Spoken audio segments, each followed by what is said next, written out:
Hi, crochet hair band எப்படி பண்ணலான்னு பார்க்கலாம் வாங்க. இதுக்கு அக்ரிலிக் yarn எடுத்திருக்கேன். இந்த மாதிரி ஒரு பேண்டும் நீடில் 3.5 நீடிலும் எடுத்திருக்கேன். இது ரொம்ப ஈஸியானது.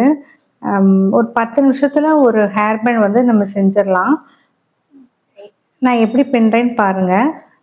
நீடியில் அடியில் விட்டு அந்த த்ரெட்டை எடுத்து ஒரு செயின், நீடியில் அதே மாதிரி நீடியில் அடியில் விட்டு அந்த த்ரெட்டை எடுத்து ஒரு செயின், இதே மாதிரி இந்த ஹேர் பேண்ட் ஃபுல்லாக நம்ம போட்டு வரணும்.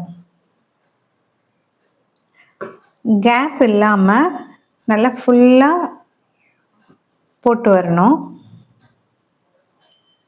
இப்போ ஃபஸ்ட்டு போட்ட செயினோட ஸ்லிப் ஸ்டிச் போடணும்.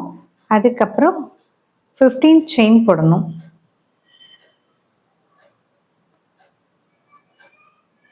அடுத்த செயினில் விட்டு ஒரு ஸ்லிப் ஸ்டிச் போட்டு அப்படியே ஆரம்பிச்சிடணும்.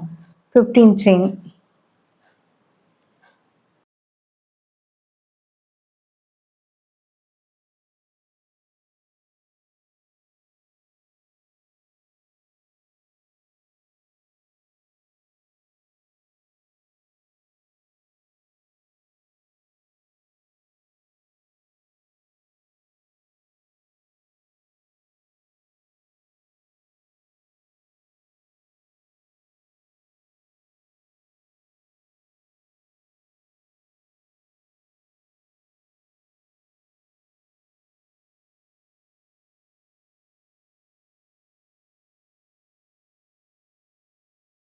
இந்த மாதிரி ஃபுல்லாக போட்டு வரணும்.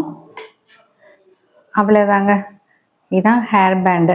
இது எப்படி ஃபினிஷ் பண்ணுறதுன்னு பாருங்கள். இது லாஸ்ட்டு ஸ்லிப் ஸ்டிச் போட்டு அதை கட் பண்ணி எடுத்துடணும். எக்ஸ்ட்ரா உள்ளது எல்லாமே அதுலேயே வந்து நம்ம ஹைட் பண்ணிடணும். எக்ஸ்ட்ரா உள்ளதை கட் பண்ணி எடுத்துடணும். இந்த மாதிரி நீங்களும் செஞ்சு பாருங்கள். ரொம்ப ஈஸியாக இருக்கும். குழந்தைங்களுக்கு இந்த மாதிரி செஞ்சு கொடுக்கும்போது, கலர் கலராக செஞ்சு கொடுக்கும்போது அவங்களும் விரும்பி ஹேர் பேண்ட் போடுவாங்க.